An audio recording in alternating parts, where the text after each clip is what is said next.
chers invités, mesdames et messieurs, chers collègues et amis, tout a été dit sur le projet WAPULES. Ce projet réussi à dimension régionale qui a su mobiliser rédacteurs, informaticiens, traducteurs, étudiants, enseignants et spécialistes du monde du travail autour des problématiques communes. Rapprocher le monde universitaire du monde socio-économique, valoriser les offres de formation de chaque université et recenser les débouchés métiers qu'elle propose afin d'aider à l'insertion professionnelle des étudiants du Moyen-Orient. Il me reste juste le temps de répondre à une question qu'un journaliste de France 3 m'a posée en 2012 lors de notre première formation à l'université de Poitiers.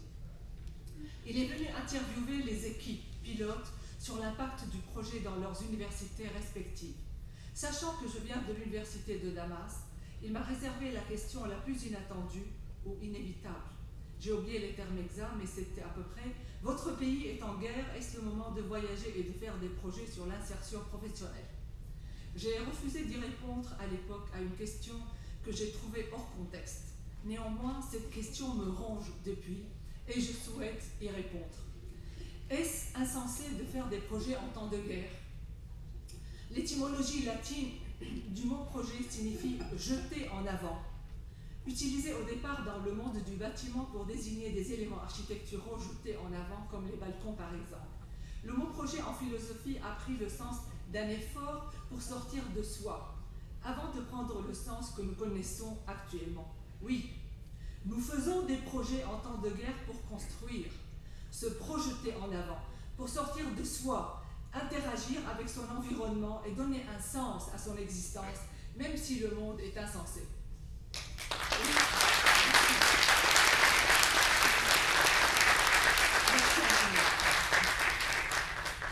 Oui, nous faisons des projets en souvenir de nos collègues, employés et étudiants qui ont perdu la vie dans les campus universitaires, sur leur lieu de travail, leur salle de cours, à la cité universitaire à Alep et à la cafette de la faculté d'architecture à Damas et dans d'autres endroits.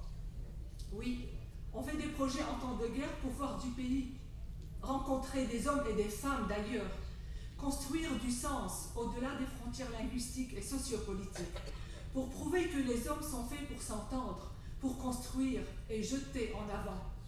On fait des projets pour honorer nos universités et les collègues qui nous ont soutenus et accompagnés.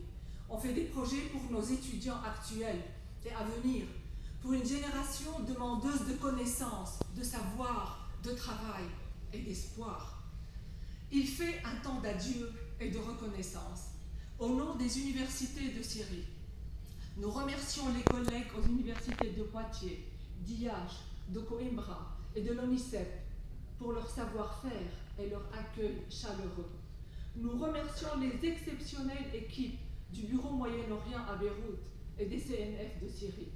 Nous saluons avec un grand serrement de cœur au cœur nos chers collègues libanais et égyptiens, compagnons de labeur, de panique informatique, de solutions innovantes, de voyages enneigés et de coins ensoleillés.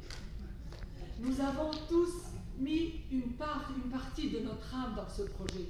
Vous pouvez la sentir. Elle est téléchargeable avec chaque fiche métier ou offre de formation. Une part de nous va mourir à la fin de ce projet, mais une part va germer et fleurir en différentes extensions sur d'autres secteurs, dans d'autres universités. Le journaliste de France 3 ne saura jamais ma réponse, mais j'y ai répondu et c'est l'essentiel. Merci à vous tous d'être venus nous soutenir et évaluer notre travail. Merci vraiment, merci beaucoup. Merci beaucoup.